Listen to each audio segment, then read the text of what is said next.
Je suis pas sioniste, je suis même anti-sioniste, c'est-à-dire que je suis contre l'idéologie qui est à l'origine de la création de l'État d'Israël, qui est pour moi une idéologie toxique. Et puis en plus, on ne peut pas créer une injustice pour en résoudre une autre. Enfin, ça ne marche pas. C'est-à-dire résoudre l'injustice des Juifs en créant l'injustice pour les Palestiniens, ça ne marche pas du tout.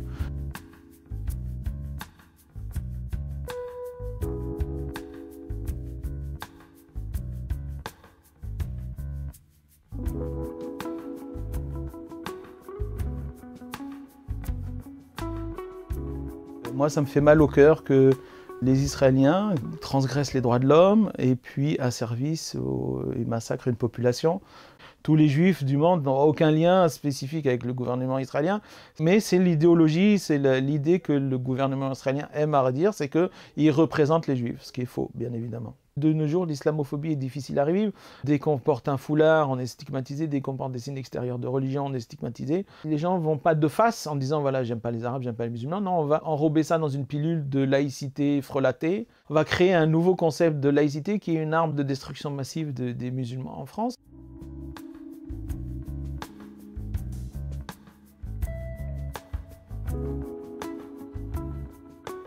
Entre juifs, ce serait interdit de prêter avec intérêt, mais envers les non-juifs, ce serait permis. Alors c'était à l'époque où les non-juifs étaient idolâtres, bien évidemment.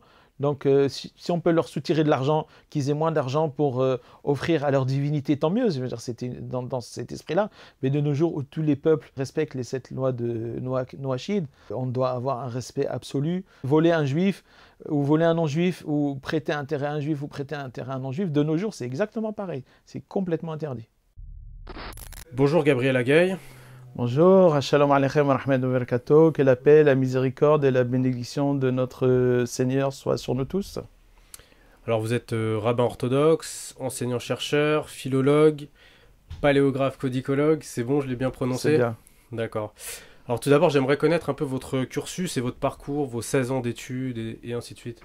Moi, je suis né en France, mais j'ai vécu la majorité de ma vie pratiquement à Jérusalem, où j'ai fait mes études rabbiniques pendant 16 ans. Et puis après, j'ai vécu à Boston pendant presque 4 ans.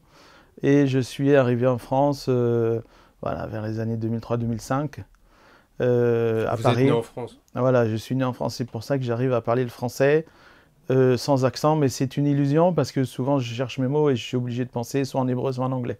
C'est plus facile pour moi, voilà. Donc, d'où ma facilité à parler cette langue, le français, parce que sinon c'est une langue que j'aurais jamais apprise à part ça, parce qu'elle est très difficile. Question cash, êtes-vous sioniste? Ah, la question qui tue. Alors, dans le sens,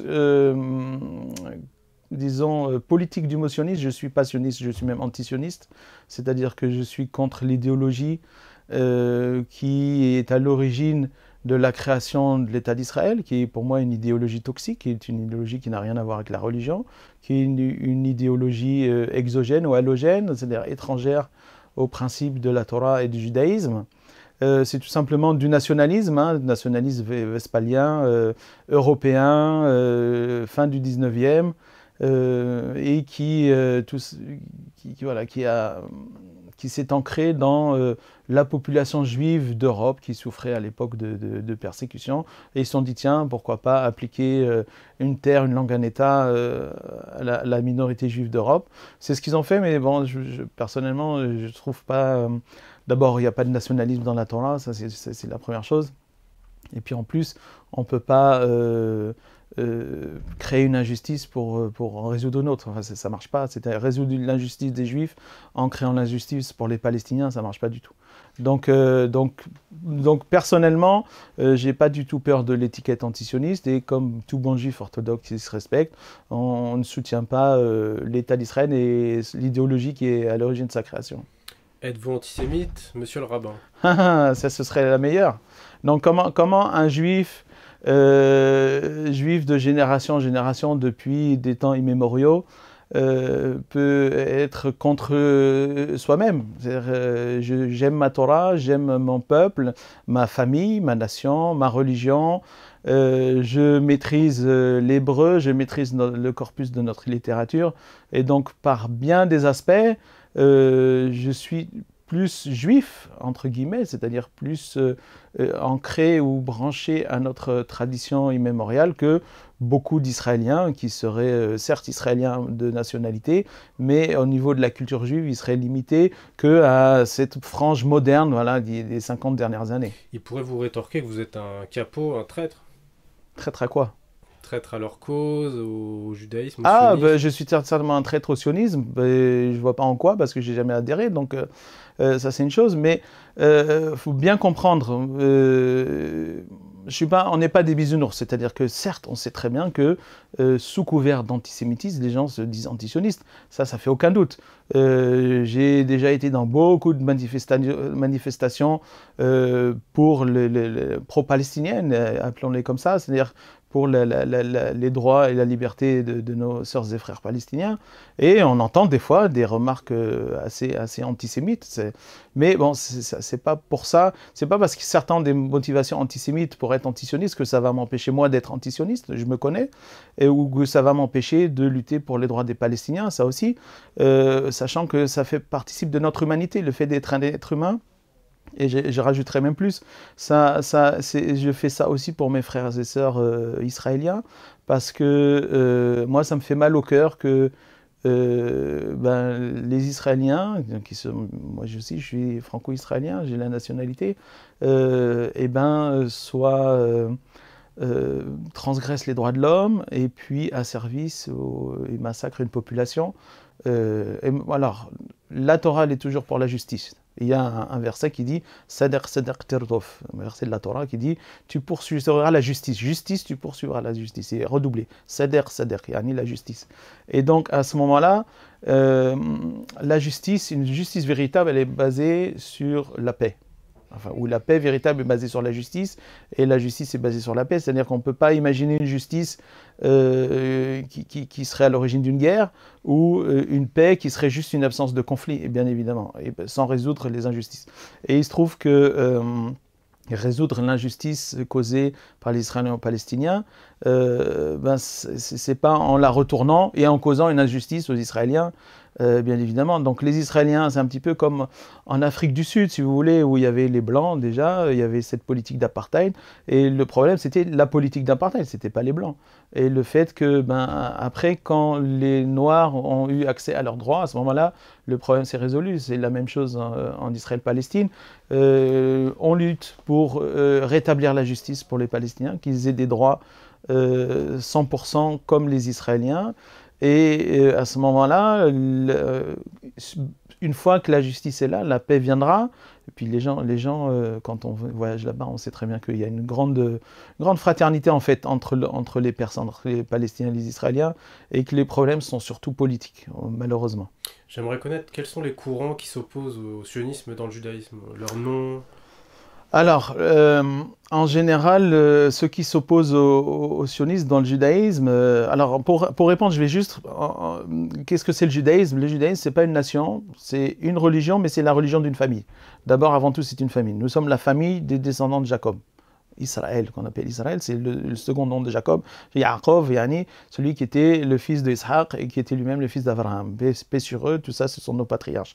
Donc, cette famille, pour appartenir à une famille, il y a trois manières d'appartenir à une famille. Il y a par la filiation, donc d'être de parents juifs, par le mariage, donc le fait d'avoir un conjoint juif, un conjoint, une conjointe, on intègre la famille, donc les enfants sont juifs, et de la même manière, par adoption, c'est ce qu'on appelle abusivement la conversion, donc en fait on ne se convertit pas, vu qu'on n'est pas vraiment une religion, on est la religion d'une famille, d'abord appartenir à la famille, et après ça a du sens de pratiquer la Torah, pratiquer notre religion. Voilà, donc c'est ça le judaïsme. Donc cette famille-là, ceux qui s'élèvent contre le sionisme ou contre l'idéologie ou contre le gouvernement israélien ou qui sont critiques et qui luttent pour la paix et la justice au Moyen-Orient, au Proche-Orient.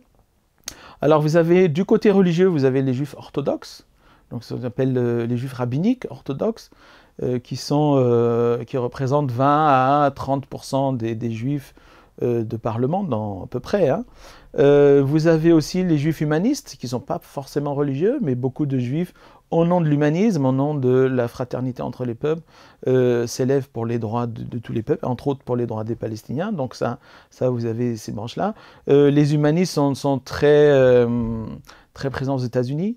La pointe des Juifs qui luttent pour les droits des Palestiniens aux États-Unis sont des Juifs humanistes.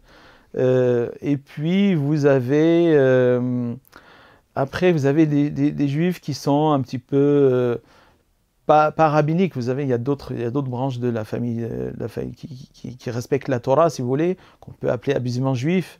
Vous avez les Karaïtes, qui sont les descendants des Sadducéens de l'époque de Jésus, pour ceux qui connaissent la Bible. Donc les Juifs karaïtes, vous avez beaucoup qui vivent en Israël, donc ils ont la nationalité israélienne, ils participent à la société, mais vous en avez beaucoup aussi qui vivent ailleurs, en dehors d'Israël, surtout aux États-Unis, au Canada. Vous avez aussi une branche de nos frères et sœurs, qu'on ne peut pas appeler juifs parce qu'ils ne sont pas judéens. Hein. Le terme juif, ça veut dire qu'il vient de Judée, qui est descendant de Judas, qui était notre ancêtre. Yehuda, un des 12 fils de Jacob, paix sur eux. Donc, eux, ce sont des enfants d'Israël, mais ils ne sont pas de cette branche-là, ce sont les Samaritains. Donc les Samaritains sont les descendants du royaume du Nord, parce qu'à un moment, il y a eu une scission au niveau du petit-fils du roi David, paix sur lui. Donc il y a une scission entre le royaume du Sud et le royaume du Nord. Le royaume du Sud, c'est resté la Judée, et ils ont gardé la lignée du roi David. Et le royaume du Nord, il y a fait sécession. Bon, il y a eu une longue histoire de plus de 2000 ans entre nous. En tout cas, les descendants des tribus d'Israël qui étaient dans le royaume du Nord, de nos jours, ce sont les Samaritains qui vivent entre Naplouse et Holon, donc une ville israélienne et une ville palestinienne, et ils font le pont entre les deux. Ils sont des grands médiateurs de la paix. Voilà, ils sont reçus aussi bien par les Palestiniens que par les Israéliens, parce que voilà, ils font le pont un petit peu entre les deux. Au sein des orthodoxes, il y a quel groupe qui s'oppose plus ou moins au sionisme? Normalement tous, plus ou moins. C'est-à-dire qu'il y en a qui sont assionistes, il y en a qui sont non-sionistes, et il y en a qui sont anti-sionistes. Alors il y a un groupe qui est très connu, qu'on appelle les Neturei Karta, qui est un groupe de juifs ashkénazes, qui eux sont très... on les voit beaucoup dans les manifs, surtout dans les pays anglo-saxons, en Angleterre et à New York, enfin à Londres et à New York, c'est là où ils ont leur communauté. Voilà, ceux-là, et à l'époque, on a des photos d'eux avec Ahmadinejad en Iran. Ils ont été au chevet de Arafat quand il était mourant à l'hôpital, etc. Donc voilà, ce sont des gens connus qui luttent pour les droits des Palestiniens. Et en tout cas contre l'idéologie sioniste qui a donné naissance à l'État d'Israël. Il y a beaucoup de juifs orthodoxes à l'étranger, en dehors d'Israël, qui sont plus ou moins assionistes ou antisionistes. Voilà. Alors, petite précision, vous savez, pour nous, Israël s'est établi sur la Terre Sainte. Enfin, l'État d'Israël s'est établi sur la Terre Sainte, et nous, la Terre Sainte, c'est notre Terre Sainte, indépendamment de quelle gouvernance va maîtriser la région, si vous voulez. Et donc, en tant que juif orthodoxe, aucun État peut prendre en otage notre Terre Sainte. C'est-à-dire aucune entité politique ne peut prendre notre Terre Sainte en otage. C'est pour ça que beaucoup de juifs orthodoxes vivent actuellement dans les frontières de l'État d'Israël, même si on ne reconnaît pas l'existence de l'État d'Israël. Et puis pour des facilités de passage de frontières, on prend la nationalité israélienne aussi. C'est mon cas, ouais. Autre question francophone, que pensez-vous du CRIF, le Conseil représentatif des institutions juives de France? Alors c'est très intéressant, parce que moi, ce qui me gêne dans le CRIF, c'est le R, yani représentatif. Donc en fait, le CRIF représente que 15 à 25% maximum des juifs, ou des gens qui s'appellent juifs en France, hein. Il faut le savoir. Donc il ne représente que certaines institutions qui elles-mêmes sont des institutions qui ne sont pas représentatives du judaïsme, qui sont juste des institutions juives, sachant que en France, malheureusement, la majorité des institutions juives sont noyautées, si on peut le dire, par des gens, soit des agents du gouvernement israélien, soit des agents de l'agence juive, c'est la même chose, soit des gens qui sont ouvertement sionistes, pro-sionistes, pro-israéliens, etc., etc. Ce qui fait qu'il y a un mélange entre le fait d'être juif et le fait de soutenir l'État d'Israël, ce qui pour moi est intolérable.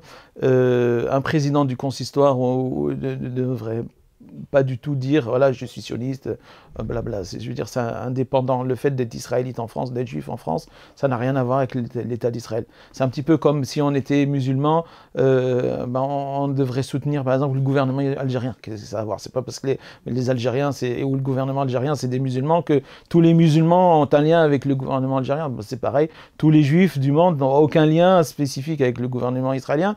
Mais c'est l'idéologie, c'est l'idée que le gouvernement israélien aime à redire, c'est qu'il représente les juifs, ce qui est faux, bien évidemment.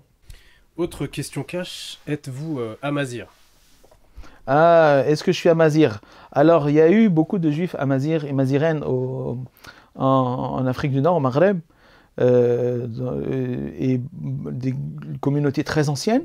Entre autres, vous avez la communauté des juifs de Djerba et la communauté des juifs de Ghardaya, en tout cas dans le Mzab, qui sont des juifs à l'origine, qui sont imazirophones, qui parlent tamazirt. Maintenant, moi, personnellement, non, je suis pas... je suis plutôt andalou. Voilà, ma famille est plutôt d'origine espagnole. Et avant ça? Et donc, avant ça, alors nous, on remonte en haute antiquité, on était en Égypte, enfin, avant le Moyen-Âge, en Alexandrie.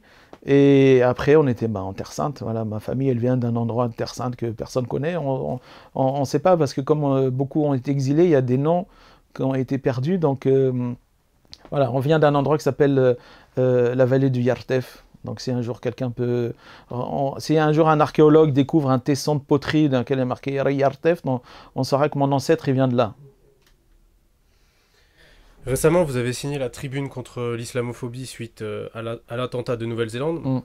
Quelle a été votre réaction suite à cet événement tragique? Il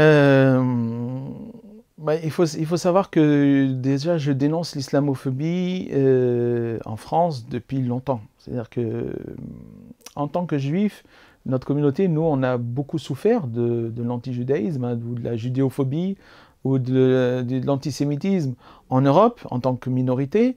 Et encore une fois, cette recherche de bouc émissaire. Et maintenant, comme on est toujours en minorité, qu'il y en a une qui est venue, qui est plus neuve, qui est encore plus visible, et que les Français aiment encore moins que les Juifs, parce que c'est pas que les Français de souche, hein, je parle, hein, et en général, parce qu'il y a des Français très bien, mais voilà, en général, disons, le Français lambda est pas très ouvert sur l'étranger. Une minorité, je dirais, quand même. Hein? C'est plutôt une minorité, quand même. C'est une grosse minorité, voilà. Disons que ça a été une majorité, et ça devient de plus en plus minoritaire, grâce à Dieu. Les gens s'éduquent, les gens voyagent, etc. Mais bon, cette minorité, elle est toujours là. C'est les vieux, je veux dire, les gens d'une ancienne génération, ils sont toujours dans certaines sphères de pouvoir, ils ont toujours... voilà. Donc en tout cas, la communauté qui est arrivée, ce sont les Arabes, que les Français confondent d'ailleurs par leur ignarité.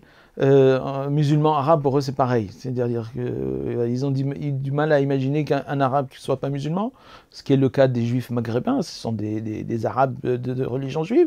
Vous avez des arabes chrétiens, ce qui est le cas des chrétiens d'Égypte par exemple, ou du Liban. Voilà, donc pour eux, ils ne comprennent pas déjà. Pour arabes, c'est égal musulman. Et puis il y a des musulmans, par exemple, d'Afrique de l'Ouest, qui sont noirs. Alors là aussi, ça, ils ne comprennent pas. Bon, bref, en tout cas, dans leur esprit, arabe égale musulman. Donc ils n'aiment pas les arabes parce que ils se sentent supérieurs. Ils se disent pourquoi ils viennent chez nous, ils nous prennent, etc. Voilà, et comme la situation économique va mal, donc on cherche le bouc émissaire. Et puis ça aide pas je veux dire toute la situation géopolitique dans le monde, le fait que le terrorisme de nos jours se réclame de l'islam, comme il y a 30 ans il se réclamait du communisme, et comme avant il se réclamait de l'anarchisme, etc. Donc il y a toujours des grandes idéologies. Le terrorisme, c'est toujours du terrorisme, je veux dire.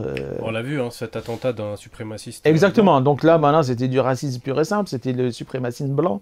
Dans un pays qui connaît peu de... Oui, c'était importé. Hein, il l'a même importé de France. Je veux dire, l'idéologie de haine, il l'a importé de France, parce que ça vient de ça.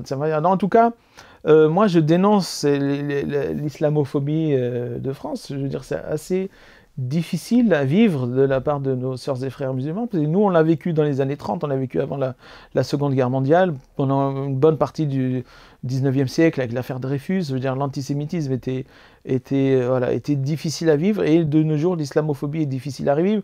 Dès qu'on porte un foulard, on est stigmatisé. Dès qu'on porte des signes extérieurs de religion, on est stigmatisé.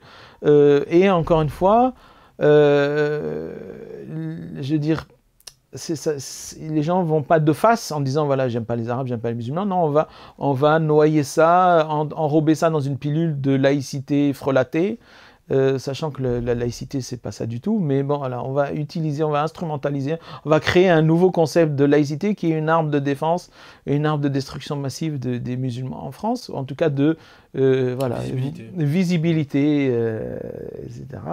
Et c'est assez désagréable. Donc moi, ça m'a fait énormément de peine, un lieu de prière qui devrait être un refuge, que des sœurs, qui a été filmé en direct, des sœurs et frères soient assassinés de cette manière. C'est horrible. Et moi, ma réaction, elle est indépendante. C'est pas parce qu'ils sont musulmans ou non, c'est indépendant. C'est tout massacre qui arrive, comme il y a eu aux États-Unis, Pittsburgh. Voilà, à Pittsburgh, voilà, en Philadelphie. Toutes ces choses-là sont horribles. Toutes ces choses-là sont horribles. Et malheureusement, il y a des pays où ça arrive pratiquement toutes les semaines. Il y a des régions où il y a le conflit, en tout cas, où certains terroristes luttent contre, par exemple, les chiites ou les choses comme ça. Et donc, ils tuent des chiites dans les mosquées. Voilà, ça, c'est des choses horribles. C'est des choses qui ne devraient jamais arriver. Voilà, que Dieu nous aide, que Dieu nous envoie la paix du cœur. Et pour lutter contre ces a priori des communautés sur les autres, c'est très important. D'abord l'éducation et le dialogue. Voilà, c'est votre rôle. C'est ce qu'on fait. Voilà. C'est pour ça qu'on est engagé, c'est pour ça qu'on est là. J'aimerais passer à une troisième partie concernant le judaïsme.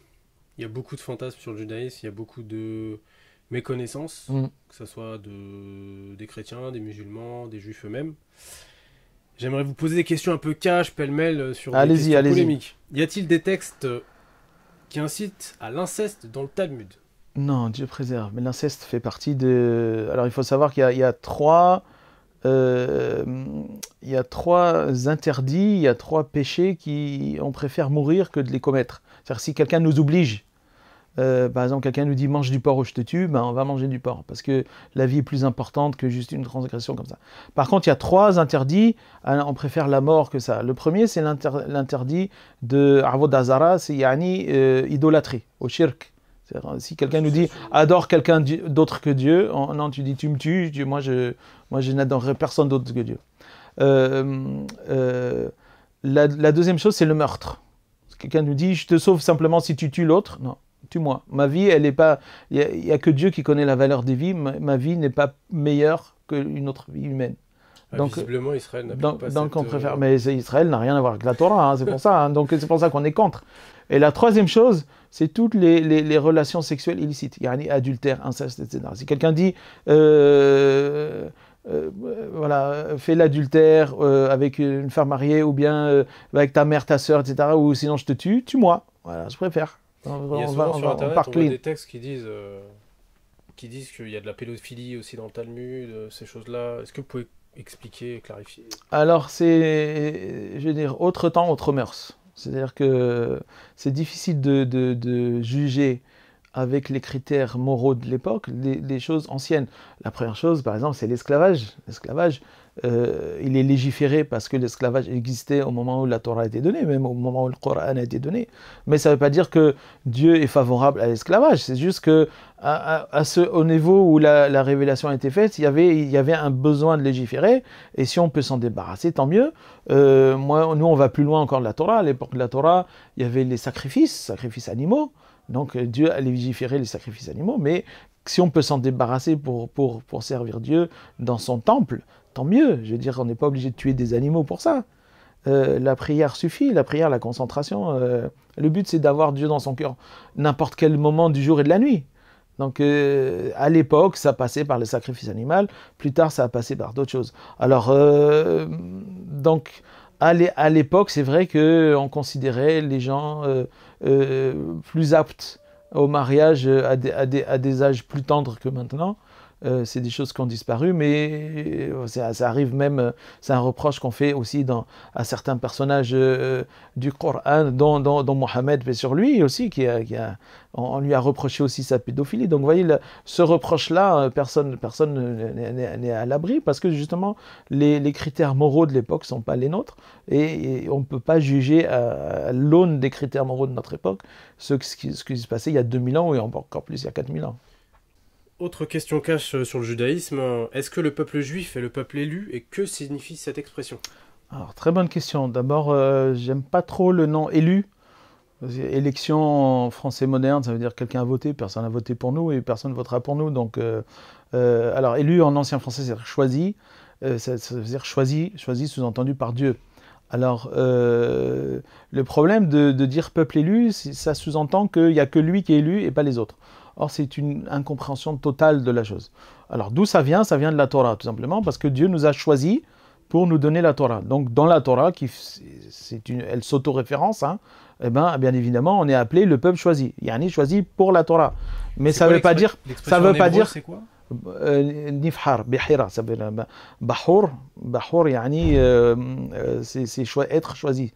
Ou Bahar Banu, Dieu nous a choisis. Donc le choix, ça s'appelle la bihira, l'élection. Et cette bihira de Dieu, bien évidemment, n'est que auto-référente vis-à-vis de la Torah. Donc parce que Dieu nous a donné la Torah, dans la Torah, il est marqué « Je vous ai choisi pour donner la Torah ». Mais ça ne veut pas dire que Dieu n'a pas choisi les autres. Bien évidemment, tous les peuples, toutes les nations du monde, toutes les familles humaines sont choisies pour incarner les valeurs de cette famille humaine. Par exemple, les Français, ils sont choisis pour incarner les valeurs de la France, qui sont les valeurs d'humanité, les valeurs d'accueil, les valeurs de finesse, les valeurs de culture, les valeurs... Ouais, donc même un Français lambda, il est loin d'incarner les valeurs que Dieu a choisies pour lui. Vous voyez, et chaque peuple, chaque nation, chaque religion, on a des valeurs incarnées pour lesquelles Dieu nous a choisis. Donc, tout le monde est choisi, il n'y a pas d'échelle de valeur à avoir. C'est pas parce que quelqu'un est choisi qu'il est meilleur qu'un autre. Non, on est choisi, tout le monde est choisi pour jouer son rôle, un peu comme, si vous voulez, dans un orchestre. Donc, dans un orchestre, vous avez plusieurs types d'instruments. Chaque instrument a sa partition. Il n'y a pas une partition qui est meilleure que l'autre. Il n'y a pas un instrument qui est meilleur que l'autre. Le but, c'est de jouer ensemble. Yani, si on commence à sortir les violons, sortir les trompettes, sortir les machins, qu'est-ce qui reste? C'est plat. Donc un bel orchestre, c'est là où il y a une belle orchestration, yani, où il y a une richesse de partitions, et en même temps il y a une richesse d'instruments, et le but c'est de jouer tout le monde ensemble. Or actuellement on est dans une cacophonie plutôt que dans une symphonie. Le but, c'est ce que Dieu veut, hein, c'est qu'on joue dans une symphonie, yani, qu'on soit tous choisis, qu'on joue tous notre partition selon notre nature même, selon le choix que Dieu a choisi pour nous, et on joue le plan divin, le grand plan divin avec un P majuscule, ce plan-là qui est le plan de fraternité, le plan d'élévation spirituelle et de conscience de l'humanité. Selon le judaïsme, comment un non-juif peut atteindre le salut? Eh bien, cette question elle est intéressante parce que ça sous-entendrait qu'il n'y a qu'un juif qui pourrait accéder au salut. Alors c'est n'importe quoi. Justement, la Torah, elle est pas exclusive. Il n'y a pas que ceux qui suivent la Torah qui auront accès au salut. Non, ceux pour que Dieu a choisi qui suivent la Torah auront accès au salut. Et chaque peuple a accès au salut selon son propre chemin. Bien évidemment. Donc tout le monde a accès au salut. Tout simplement, comment cet accès-là? En s'améliorant. Le but, c'est de devenir une bonne personne, un bel être humain. Donc de s'améliorer, améliorer ses vertus, améliorer ses qualités, s'élever au niveau moral, au niveau spirituel, faire le bien. Donc le travail spirituel de l'être humain, il est sur deux plans. Il est sur le plan vertical, hein, aller vers Dieu, se diviniser entre guillemets, c'est-à-dire faire le maximum pour être un être qui incarne les valeurs de Dieu, qui sont la miséricorde, la compassion, la fraternité, la bonté, le partage, etc., etc., la justice. Ça sont les valeurs divines qu'on doit incarner. En islam, on connaît bien ça, ce qu'on appelle les beaux noms de Dieu, hein, donc Ar-Rahman, Ar-Rahim, etc. Donc tout ça, ce sont les qualités divines qu'on doit incarner. Ça existe bien évidemment dans la Torah. Et de la même manière, vous avez le travail au niveau horizontal, qui est le travail au niveau de la fraternité et de la sororité vis-à-vis de nos frères, sœurs et frères humains. Et ça, ce partage-là, de la manière à ce qu'on arrive à incarner la règle d'or qui est ce que tu veux pour toi, tu le veux pour l'autre. Comprendre qu'il n'y a pas de différence entre soi et l'autre. Et la règle d'or, c'est aime ton prochain comme toi-même. Ce que tu veux pour toi, tu le veux pour ton prochain. Ne fais pas à ton prochain ce que tu n'aimerais pas qu'on te fasse, etc., etc. À ce moment-là, quand la société arrive à ce niveau-là, eh ben, on est de plus en plus riche, parce qu'il y a une richesse de culture, de langue, de religion, de machin, c'est magnifique. Et qu'entend-on dans le judaïsme par les lois noachides? Alors, nous, on a, si vous voulez, la Torah nous a donné un thermomètre pour savoir si une tradition religieuse hors du judaïsme, parce qu'on n'est pas censé tout connaître, hein, est-ce qu'elle est valable, entre guillemets, c'est-à-dire est-ce qu'elle est digne de respect ou non? Eh bien, elle doit, si vous voulez, elle a sept catégories, enfin sept commandements, ouais, c'est ça, si on peut dire. Donc c'est bien évidemment respecter la justice et ne pas voler, pas mentir, voilà, un petit peu tout ça. Organiser des... voilà, la justice est très importante dans cette histoire-là. Mais voilà, en général, il faut savoir que toutes les grandes traditions religieuses spirituelles du monde appliquent cette loi noahide. Donc ça veut dire que toute tradition religieuse de par le monde, la Torah nous ordonne de la respecter, bien évidemment. Le but, il faut savoir qu'il n'y a pas de but universel à la Torah du tout. La Torah, elle a deux choses. Elle a un aspect universel de par son message, mais sa pratique, elle est tout à fait particulière à la famille du peuple juif. On veut convertir personne, on veut que personne soit tous circoncis, que les gens fassent Shabbat, qu'ils mangent kasher ou des choses comme ça. Ça concerne que les juifs. Pourquoi le judaïsme n'est pas prosélyte? Pas du tout. Pourquoi? Nous, on est prosélyte au niveau des valeurs universelles qui sont le monothéisme, qui sont la fraternité, la bonté, la justice, voilà, ça sont des choses, mais à chaque peuple, après, de pratiquer selon son génie propre, bien évidemment. Ça, on ne va pas demander à des Esquimaux de faire une cabane en automne, ça n'a pas de sens, je veux dire, ils n'ont pas la même saison, ni à l'équateur, à des tribus là-bas, de faire... ouais, c'est pas possible, quoi, je veux dire, on peut pas, voilà, ça sert à rien. Autre question cache et polémique, est-ce qu'un juif peut prêter à intérêt à un autre juif ou à un non-juif? Alors non, bien évidemment que non. Ce qu'on appelle ribbit dans la Torah, ribbit c'est interdit. Alors c'est vrai que dans la Torah, il y a eu des fois une compréhension un petit peu réduite dans lequel entre juifs, ce serait interdit de prêter avec intérêt, mais envers les non-juifs, ce serait permis. Alors c'était à l'époque où les non-juifs étaient idolâtres, bien évidemment. Donc si on peut leur soutirer de l'argent, qu'ils aient moins d'argent pour offrir à leur divinité, tant mieux. Je veux dire, c'était dans cet esprit-là. Mais de nos jours, où tous les peuples sont justement respectent les 7 lois de Noachid, et on doit avoir un respect absolu. Et c'est voler un juif, ou voler un non-juif, ou prêter intérêt à un juif, ou prêter intérêt à un non-juif, de nos jours, c'est exactement pareil. C'est complètement interdit. Y a-t-il des écoles de jurisprudence comme en islam? Bien sûr, bien sûr, bien sûr. Alors, c'est ce qu'on appelle les mazahib en arabe. Alors, il faut savoir qu'il y a deux grandes écoles de jurisprudence dans l'orthodoxie. Disons, il y a à peu près 2000 ans, c'était l'école de Shammai et l'école de Hillel, qui étaient deux grands sages, donc qui ont formé deux madhahib. Donc le madhab Hillel et madhab Shammai, c'était il y a à peu près 2000 ans, à l'époque de la Mishnah. Hein, voilà. Il faut savoir que plus tard, le judaïsme a suivi plutôt l'école de Hillel, hein, de nos jours, mais l'école de Hillel, maintenant, elle s'est diversifiée. Et si vous voulez, il y a 5 écoles, alors c'est surtout au niveau liturgique, mais pas seulement. Donc il y a 5 madhahib liturgiques, si vous voulez. Donc il y a le minhag ashkenaz, minhag, hein, ça se dit en hébreu. Il y a le minhag ashkenaz, donc qui sont les juifs d'Europe, hein, qui essentiellement ceux qui parlaient le yiddish, l'allemand, mais pas exclusivement. Vous avez le minhag séfarade, qui est le minhag des gens qui étaient en Espagne et qui se sont disséminés de nos jours parmi presque le monde oriental, en tout cas les pays musulmans. Vous avez le madhab yéménite, donc les juifs du Yémen, ils ont leur école à eux. Et vous avez les deux derniers, c'est le minhag italien. Les juifs d'Italie, ils ont leur propre lignée qui est très spécifique. Et le dernier a pratiquement disparu, on l'appelle le minhag romaniot, les romaniot, yani les juifs qui habitaient dans le monde grec. Alors il a été très grand à une époque, et les derniers malheureusement sont morts en camp de concentration, exterminés par les nazis pendant la Seconde Guerre mondiale, parce qu'ils étaient, et la Grèce a été envahie par les nazis, comme vous le savez, et la communauté juive grecque a beaucoup souffert. Donc c'est un minhag qui n'existe pratiquement plus malheureusement. Quels sont les grands livres du judaïsme que vous étudiez, c'est-à-dire la Torah, la Gemara, la Mishnah? Alors ça fait partie de nos lectures sacrées, si vous voulez. Quelle est notre littérature sacrée? Alors la première chose, d'abord, ce sont les paroles de Moshe Rabbeinu alayhi shalom, de Moïse, paix sur lui, notre prophète. Donc lui nous a révélé les 5 livres de la Torah qu'on appelle le Pentateuque.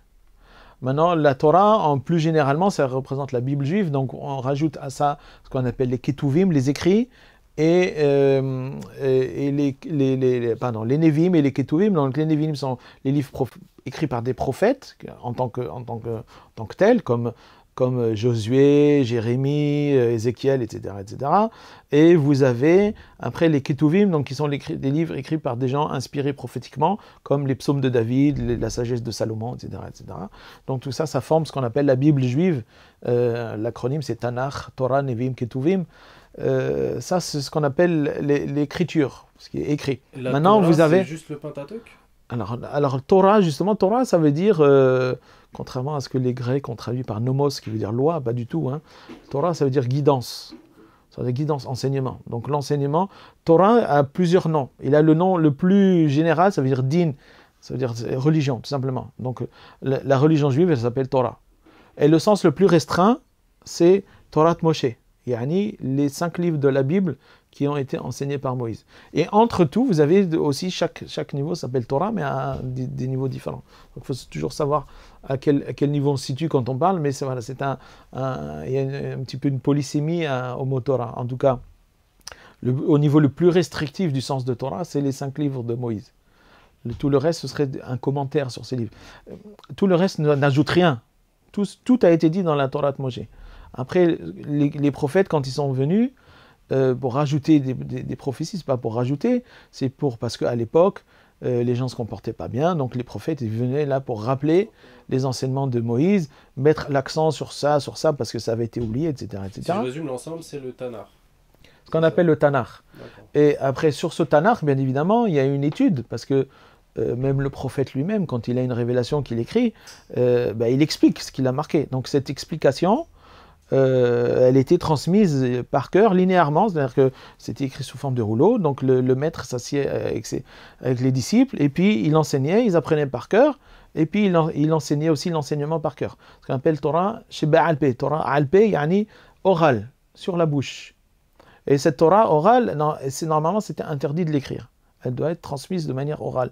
Donc il y avait un corpus gigantesque de transmission orale qui était apprise verset par verset, jusqu'à une certaine époque où, sous l'influence grecque et latine, un grand rabbin, il y a plus de 2000 ans, qui s'appelait Judas le Pieux, Yehuda Nassi, a décidé, s'est dit, on va organiser les enseignements plutôt que de manière linéaire selon les versets. Alors ça se mélange parce que quand on cherche une loi, il y a un verset là, un verset là, un verset là, un verset là, donc on n'est pas, si on ne maîtrise pas tout, c'est plus difficile de tout comprendre. Donc il a rassemblé les enseignements par thème, tout simplement. Donc il a parlé des semences, tout ce qui est l'agriculture, les femmes, les jugements, etc. Toutes les choses comme ça. Et chaque grand traité est divisé en sub-traités comme ça. Et cet ensemble-là, ça s'appelle la Mishnah. La Mishnah. Parce que la manière linéaire dont ça a été enseigné s'appelle le Midrash, du verbe. L'idrosh, doresh, ça veut dire expliquer. Donc l'explication, une fois qu'elle a été thématisée, elle s'appelle la Mishnah, qui veut dire la répétition. Et ce texte explique la Torah ? Oui, bien sûr, c'est toujours la même explication. Hein. Et la Gemara, ça... Et au niveau, alors la Mishnah, la Gemara, c'est un commentaire de la Mishnah. Les rabbins ont continué à... Parce que la Mishnah, c'est encore une fois, ça s'adresse à des gens qui ont déjà tout appris par cœur. Donc c'est juste des pense-bêtes.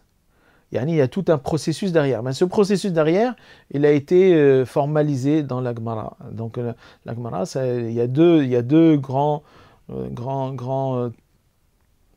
pans de grands Talmuds, de Gemara, enfin de grandes compilations. Une qui a été faite en Terre Sainte, qu'on appelle Talmud Yerushalmi, Talmud de Jérusalem, et une qui a été faite à Babylone, en Babylonie, par les grandes académies rabbiniques là-bas, qu'on appelle Talmud Bavli. Talmud Bavli, c'est celui qu'on étudie de nos jours, c'est à peu près 20 gros volumes, comme des encyclopédies, plus de 1500 pages, écrits en petits caractères. Voilà, c'est ça qu'on doit maîtriser, c'est la première chose. Et après de ça, au Moyen-Âge, il y a ce qu'on appelle les décisionnaires, donc les gens qui ont, nos sages, nos rabbins, qui ont, si vous voulez, codifié la loi de manière encore plus codifiée, plutôt que de tout étudier. Donc, c'est pris, loi par loi, parce que comme on sait, la Torah, elle est là pour transformer l'être humain, et elle s'adresse à nous du matin jusqu'au soir, de la nuit, voilà, on respire, on fait tout est Torah, il n'y a rien de profane, il n'y a rien qui est en dehors de la Torah, bien évidemment. À la suite du Talmud, donc, est-ce qu'il y a eu un texte, il me semble, qui résumait un peu toutes les grandes lois? Alors, comme c'est ce que je disais, certains décisionnaires n'ont pas résumé, mais ils ont codifié de manière. Parce que le Talmud, c'est un fourre-tout, hein, énormément de choses, il y a beaucoup de morale. La morale, elle n'est pas là pour enseigner la loi. La loi, c'est est-ce que je peux manger ça? Voilà, si l'animal il a été mal égorgé, est-ce que je peux le manger? S'il a été cuit avec du lait, est-ce que je peux le manger? Dans quelles conditions, etc. etc. Voilà, ça, c'est des choses pratiques. Donc là, le décisionnaire, il vient juste. J'allais dire mettre en œuvre des choses explicitées, des choses pratico-pratiques. Mais tout le côté moral, c'est encore, toujours dans la littérature.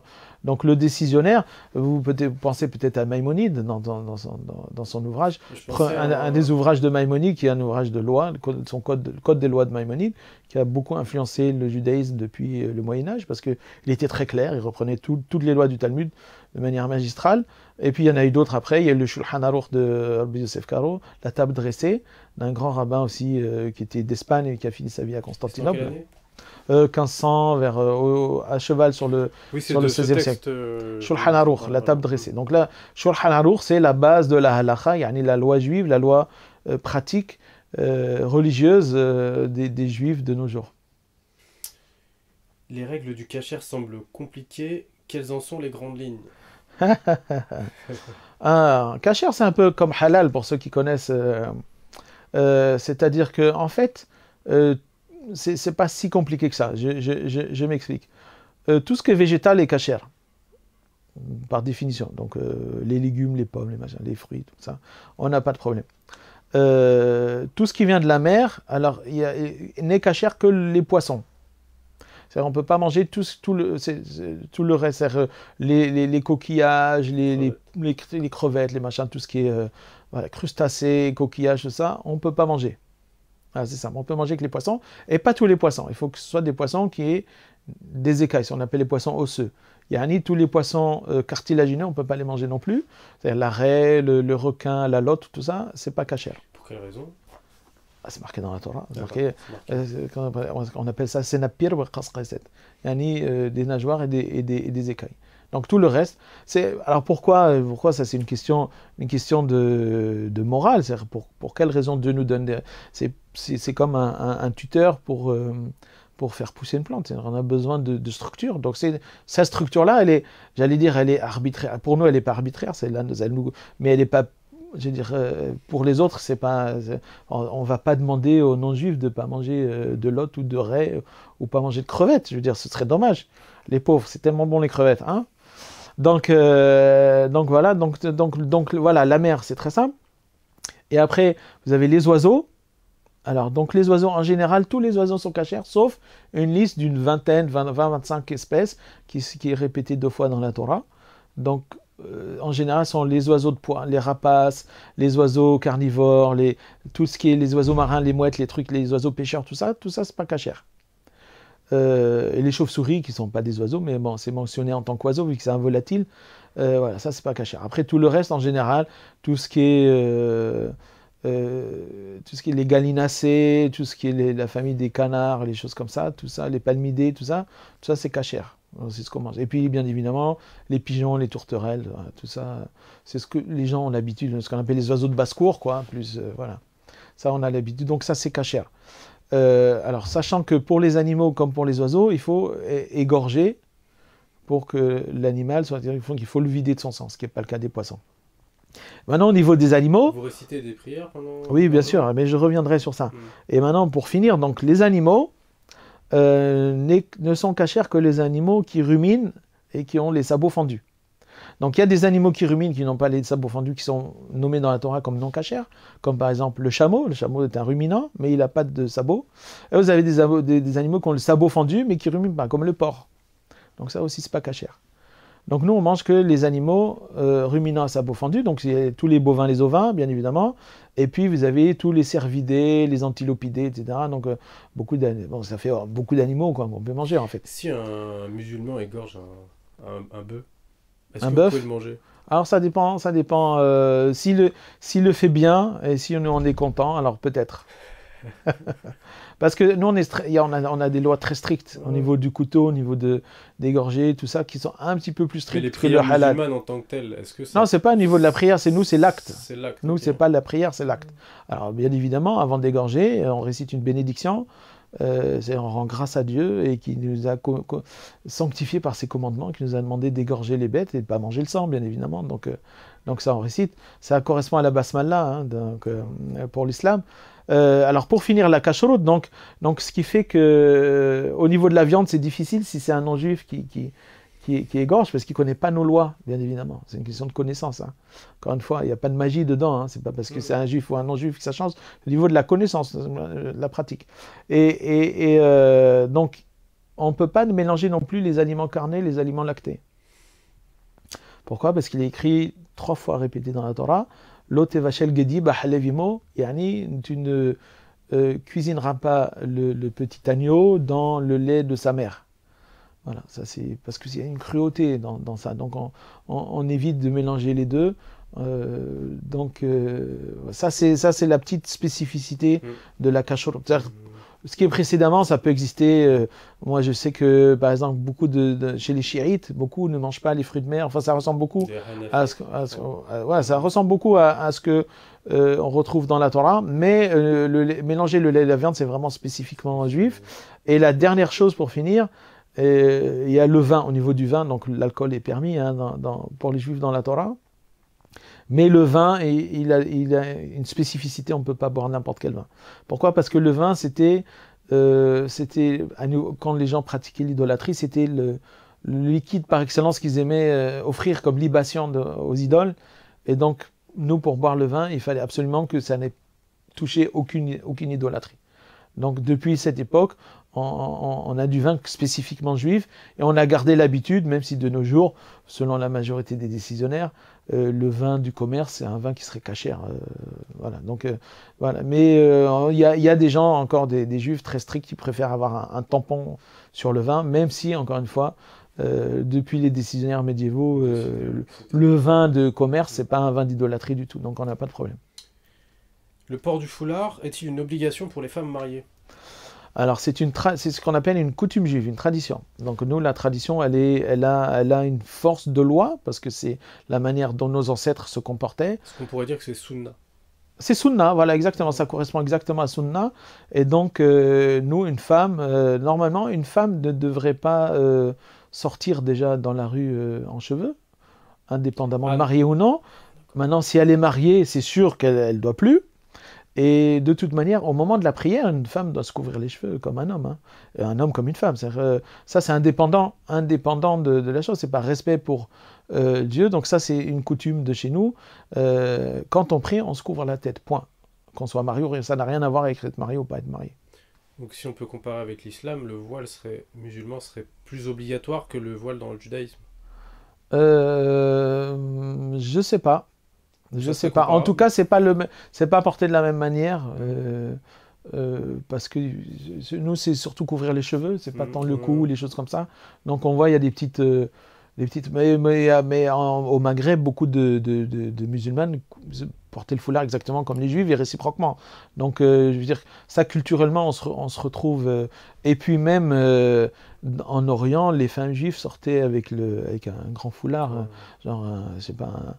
comment, tchador ou un haïk, ou ça dépend des régions comment on l'appelle. Donc il n'y a pas de différence à ce niveau-là. Ça participe de la... on dit que votre batmeler penima, on dit l'honneur de la fille du roi, la fille d'un roi qui est toute femme, elle est intérieure. Donc on essaye de ne pas la montrer. Pour revenir donc aux pratiques juives, comment prient les juifs? Combien il y a de prières par jour? Physiquement, est-ce que vous avez des rituels précis? Alors oui, alors ben, écoutez, comment on s'adresse peut-être à un auditoire ou un public musulman. Donc il y a un peu de tout. Il y a un peu de tout, mais en tout cas c'est assez proche. L'islam est la continuation du judaïsme à ce niveau-là. Donc bien évidemment, avant de prier, on s'assure d'être propre. Donc, comment faites-vous les ablutions? Il y a des ablutions, alors c'est pas exactement comme en tout cas, c'est pas ce qui a été rajouté pour les musulmans, mais il y a la figure, les mains et les pieds. Ça, c'est avant de prier. Même les prêtres dans le temple le faisaient, et avant de prier, donc c'est pour ça que quand on se lève, on se lave la figure, les mains et les pieds. Et puis bien évidemment on est propre avant, après avoir ses besoins. Si on a eu des rapports intimes, alors il faut prendre aussi une grande douche, etc., etc. Donc tout ça, bien évidemment, c'est des choses qui se retrouvent. Hein. C'est dans le judaïsme déjà, ça se retrouve dans l'islam.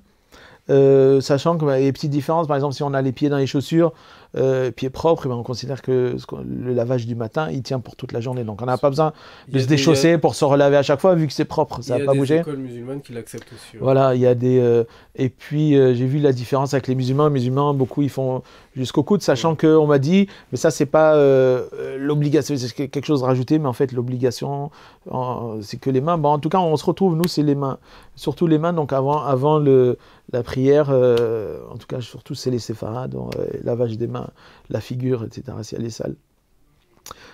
Prier, nous on prie, tourner vers Jérusalem, parce que c'est le centre de notre géographie sacrée, c'est là où se trouve notre temple, où se trouvait notre temple, c'est là où se trouve le Saint des Saints, et c'est par ce Saint des Saints qu'on accède, si vous voulez, à Dieu. Donc se tourner vers Jérusalem, c'est comme si on priait à Jérusalem, et à Jérusalem, nous dans notre tradition, on considère qu'il y a les portes du ciel, et donc c'est comme si on priait devant les portes du ciel. Combien de fois par jour? Alors, minimum 3 fois par jour. Quels sont les horaires? Alors, donc il y a le lever du soleil. Après, il y a ce qu'on appelle minha, qui est le milieu de la journée, c'est-à-dire depuis, pas le zénith, mais le zénith après une demi-heure, jusqu'au dimdoum hamma, yani jusqu'à ce que le soleil commence à se coucher, à devenir rouge. Donc voilà, toute l'après-midi. Ça, c'est la prière de l'après-midi. Et après, il y a la prière du soir, la nuit, voilà, avant le coucher. Voilà, ça, c'est les 3 prières minimum. Sachant, voilà, ça, c'est pour les jours normaux. Sachant que les jours de Shabbat et des fêtes, donc nos jours sacrés, nos jours saints, on rajoute une prière le matin au milieu de la matinée, qu'on appelle Moussaf. Donc on prie 4. Le jour de Yom Kippour, on rajoute une prière aussi en plus l'après-midi. Donc on a pris 2 l'après-midi, une qui correspondrait à c'est quoi la dernière prière juste avant? À Maghrib, voilà, ça correspondrait. Donc voilà, on aurait donc il y en a 5 le jour de Yom Kippour. Ça encore une fois, ce sont le minimum. Maintenant, il y a des traditions spirituelles dans le judaïsme, on rajoute des prières, entre autres on rajoute la prière, ce qu'on appelle Tikkun Hassot, donc la prière du milieu de la nuit. Enfin, milieu de la nuit, c'est entre le minuit astronomique et l'aube. Donc il y a une prière de la nuit. Voilà, donc même si donc ceux qui font les 3, ils feront 4. Mais évidemment, il y a des traditions qui rajoutent 1 ou 2 prières l'après-midi, etc. Donc finalement, on se retrouve 5, 6, 7 prières selon les traditions spirituelles. Donc tourner vers Jérusalem, et dans la prière aussi, on est debout, on se prosterne. Il y a un petit peu de la gymnastique, pas exactement celle de l'islam, hein, mais on retrouve. Est-ce que ces 3, par exemple, prières quotidiennes sont les mêmes? Oui, ce sont les mêmes, oui, tout à fait. Il y a des choses, il y a des ajouts, c'est que c'est celle du matin et celle du soir, on rajoute un passage dans la Torah qui est ce qu'on appelle le Shema Israël, qui est notre credo, qui est notre kérik, notre acte de foi, si vous voulez. Et celle-là, donc, il y a marqué, parce que dedans, il y a marqué Beshor Bechav, Kumecha, yani à ton coucher et à ton lever. Donc, spécialement, on rajoute ce passage le matin et le soir. Et comme c'est un passage important, on récite des bénédictions avant et après. Donc ça, voilà, c'est ça qui fait la petite différence. Mais sinon, le texte même de la prière, de la liturgie, c'est un texte spécifique, qui est un texte liturgique, qui est un texte qui est transmis depuis des temps immémoriaux, de manière orale, qui a été fixé à peu près au Moyen-Âge.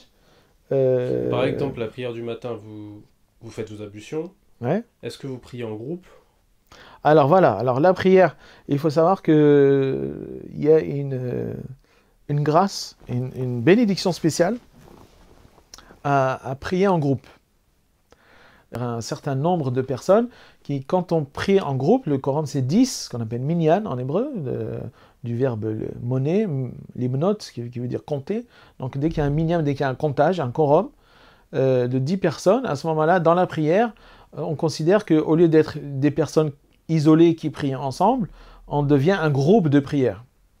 Et donc dans un groupe de prière, il y a une personne qui peut aller devant, si vous voulez, ce qui correspondrait à l'imam dans l'islam, et qui va être le shaliah sibur, qui va être l'envoyé de l'assemblée. Donc il prie à voix haute et les autres suivent à voix basse. Mais tant qu'il n'y a pas 10 personnes, chacun prie de son côté. On ne peut pas prier ensemble. Dès qu'il y a 10 personnes, on peut prier ensemble. C'est un petit peu spécifique. C'est pour ça que les juifs, ils attendent toujours 10. Et quand on est 10, il y a des prières qu'on peut rajouter, ce qu'on appelle les prières de sanctification. Le Qiddush, Qiddusha, le Qaddish. Voilà, toutes ces prières dites de sanctification. Vous priez à haute voix tout seul? Oui, en général, oui. Enfin, il faut s'entendre. Vous êtes assis, vous êtes debout? Ça dépend aux endroits. En général, on est assis quand c'est juste des récitations comme ça. Mais au moment de la prière elle-même, on est debout face à Jérusalem et on se prosterne. Enfin, ça commence debout, si vous voulez. D'accord. Donc vous récitez des textes religieux. Ouais. Il y a des. D'accord. On récite. Et il y a donc le livre des prières. C'est un livre qu'on apprend par cœur quand on est de bonne tradition. On appelle Siddur Tefillah, yani le livre de prière. C'est des extraits de la Torah ou... Et non, alors c'est pas seulement. Alors il y a beaucoup de psaumes, les psaumes de David, les extraits de la Torah, voilà, de temps en temps. Mais la liturgie elle-même, c'est la liturgie.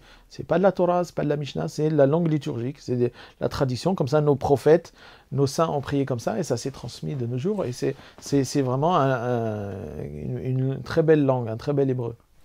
Et ça dure combien de temps, par exemple, une prière?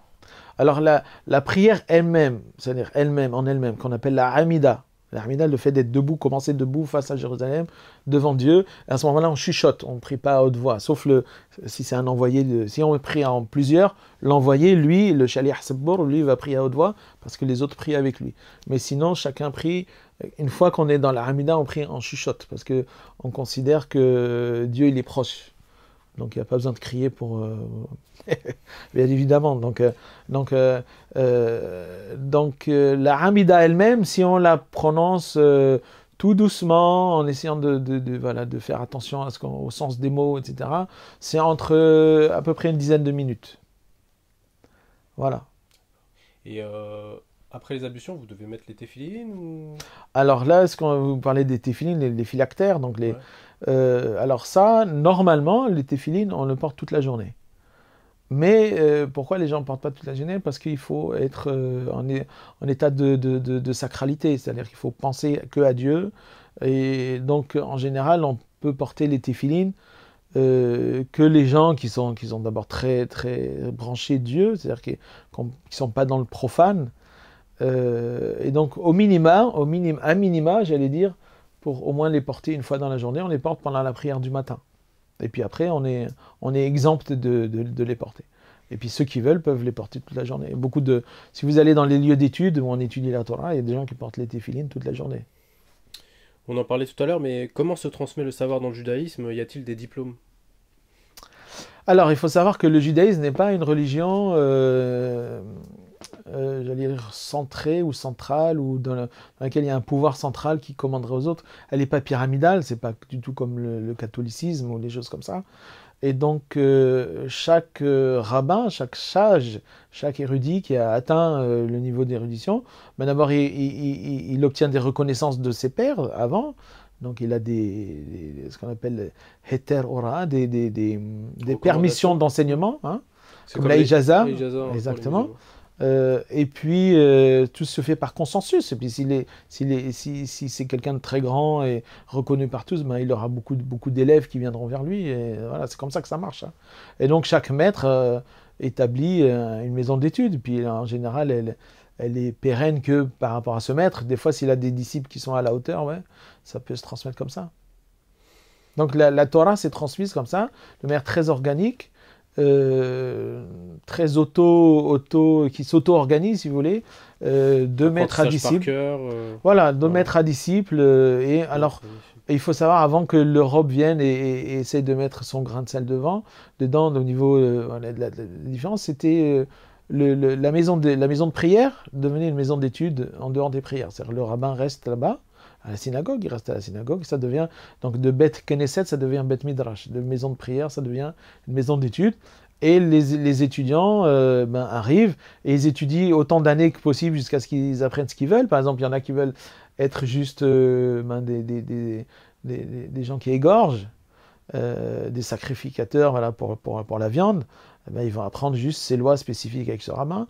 Il y en a qui veulent devenir rabbin, donc ils vont être obligés d'apprendre 7 ans, 10 ans auprès de leur maître, jusqu'à ce qu'ils maîtrisent suffisamment leur matière, etc., etc. Et souvent, les communautés prenaient en charge les étudiants, bien évidemment, parce que les étudiants, ils abandonnaient leur famille. Des fois, ils faisaient plusieurs milliers de kilomètres pour aller étudier avec un rabbin. Donc, les familles locales adoptaient, si vous voulez, le temps de l'étude, un étudiant en le logeant, s'il avait besoin, en le nourrissant, en le vêtant, voilà, jusqu'à ce qu'il soit autonome. La Kabbalah, c'est quoi? Alors, la Kabbalah, ça vient du verbe leqabbel, qabbel qui veut dire recevoir. Dans la Kabbalah, dans le sens moderne que les gens l'utilisent, c'est comme ça qu'on appelle notre tradition mystique, la tradition mystique du judaïsme. Ceci dit, avant le Moyen-Âge, ce qu'on appelle divrei Kabbalah, les paroles de réception, ce qu'on a reçu, ça désignait les paroles des prophètes. C'est-à-dire quand on dit divrei Kabbalah, c'est par exemple des paroles de Josué, d'Ézéchiel, tout ça, ce sont des paroles de réception, ils ont reçu. Mais, disons, ça a glissé, un glissement de sens, et de nos jours, Kabbalah, ça veut dire, c'est comme ça qu'on dénomme la mystique, sachant que même les mystiques eux-mêmes n'aiment pas trop ce terme-là. C'est un petit peu, justement, parce qu'ils le sentent, ça glisser. Dernière question sur ce sujet, comment est vu le prophète Mohammed dans le judaïsme? Alors, le prophète Mohammed, paix sur lui, et comme beaucoup de choses qui sont venues postérieurement, vu qu'on n'a pas de commandement clair écrit, voilà, la Torah elle est venue bien avant Mohammed, donc il y a une discussion chez les rabbins justement, est-ce que la prophétie de Mohammed est une véritable prophétie ou non? Donc dans l'orthodoxie juive, hein, vous avez ceux qui disent que non, qui sont là à peu près la majorité, 60%, 70%. Et vous avez quand même une forte minorité qui au contraire, reconnaît, dit non, la prophétie de Mohammed est authentique. Et donc le Coran est sacré, bien évidemment. Et un des plus célèbres, c'est un rabbin qui s'appelait Rabbi Netanel el-Fayyoumi, qui était yéménite, qui vivait au 9e siècle à Sanaa, et qui a écrit un livre à l'époque, les Juifs... L'arabe, c'était l'anglais de l'époque, hein, donc les juifs, la langue de culture, ils écrivaient en arabe. Il a écrit un ouvrage de philosophie, enfin de théologie, qui s'appelle Bustan il-Uqul, le verger des intellects, dans lequel il explique ça, justement, que la prophétie de Mohammed est tout à fait authentique. Et il cite des versets du Coran au même titre que les versets de la Torah pour justifier certaines choses. Ouais. Donc ça existe dans l'orthodoxie. Alors c'est sûr qu'avec l'État d'Israël, les rabbinats qui sont à la solde des trucs et les influences ashkénazes et tout ça, ça commence à devenir un peu minoritaire. Mais je veux dire, beaucoup de rabbins orientaux reconnaissaient l'authenticité de la prophétie de Mohammed. C'est pour ça qu'il y a toujours eu un grand respect en général des juifs envers l'islam et des rabbins envers l'islam en particulier, et surtout dans les traditions mystiques, surtout. Je vous remercie, Gabriel Agaï. On Merci. va terminer avec... quelle est votre phrase fétiche? Ma phrase fétiche? Ah, j'en ai deux. Kolam osif gorea. C'est-à-dire que tout celui qui ajoute, en fait, retranche. Ça, c'est pour moi une phrase qui est malheureusement peu connue. Les gens ont tendance à rajouter des choses, mais en fait, ils s'aperçoivent pas que quand on ajoute, en fait, on retranche.